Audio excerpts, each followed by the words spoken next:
For a long time, the national media, jabroni haircuts, just never give the Minnesota Fighting Vikings a time of day, and we've grown used to it. We sort of wear it as a badge of honor. It's like, whatever.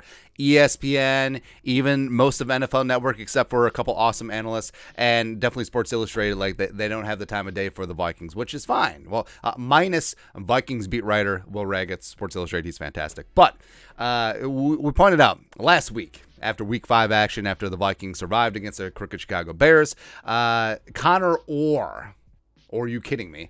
Staff writer at Sports Illustrated, formerly of NFL Network, around the NFL, who did great work there. I respect him quite a bit. But we pointed out a little bit of an anomaly in his power rankings last week, where the Greasy, Grimy Green Bay Packers, who lost in London against the Giants, who, whatever.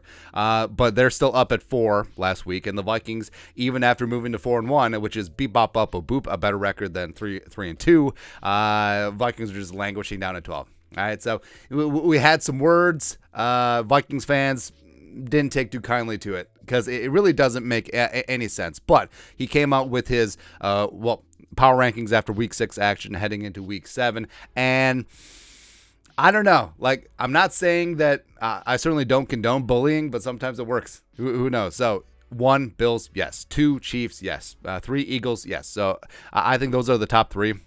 And, you can complain and you can debate about the order. I mean, would you still put the Bills above the Chiefs, even though the Bills got it done in Arrowhead?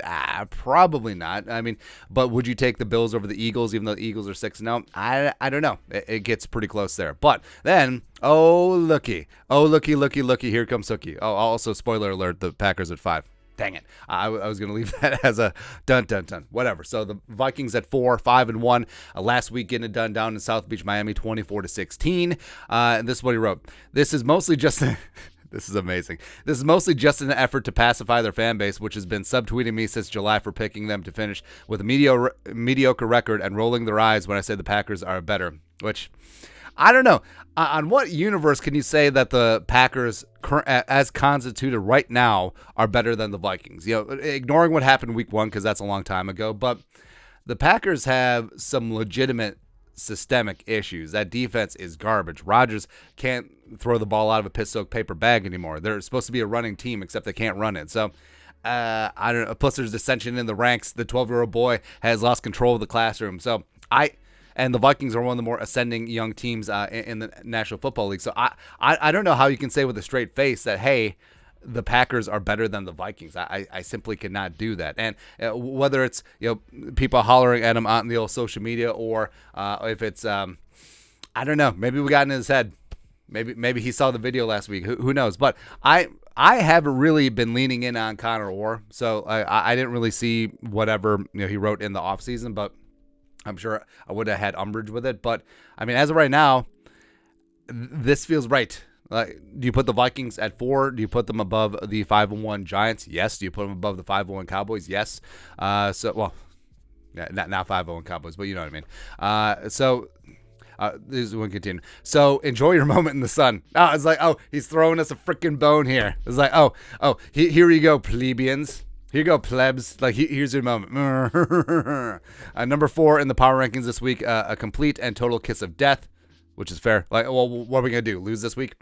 Just ask Cardinals fans from 2021, a fan base that aggravated me so much that I invited one of their fans to write the lead of my power rankings. I may not have the power to accurately predict things, but boy, can I mush a team when I want to. But, hey, did you give the fan your paycheck? Because, I mean, he's literally doing... your work for him, for you. I don't know, but again, it's like, here you go, you dirty unwashed masses of Vikings fans. Like, here's a friggin' bone. Stop complaining that I had your team at 12. But I think the most egregious thing is having the Packers up at 3-3, because who they're above. So they're above the Bucks. I get it. And also the Packers, technically won the head-to-head. Above the Giants, okay. Above the Dolphins, sure. Because after the top 3 teams, even though I certainly bleed purple, I don't necessarily consider the Vikings in the top 3 as of yet. But I think the Vikings are above this complete, just like, mush of a strata where you got the Cowboys, you got the Rams, you got the Chargers, you got the Niners, you got the Falcons who beat the Niners. You have just a run of like good teams, but teams with flaws and teams that you can't say are great. And then that also includes the Jets, but the Giants, well, also the Jets too. But how do you just still have the Packers at 5, just leading the band of this whole strata? I don't get it. The Packers are struggling to protect Aaron Rodgers. Oh, so that's it.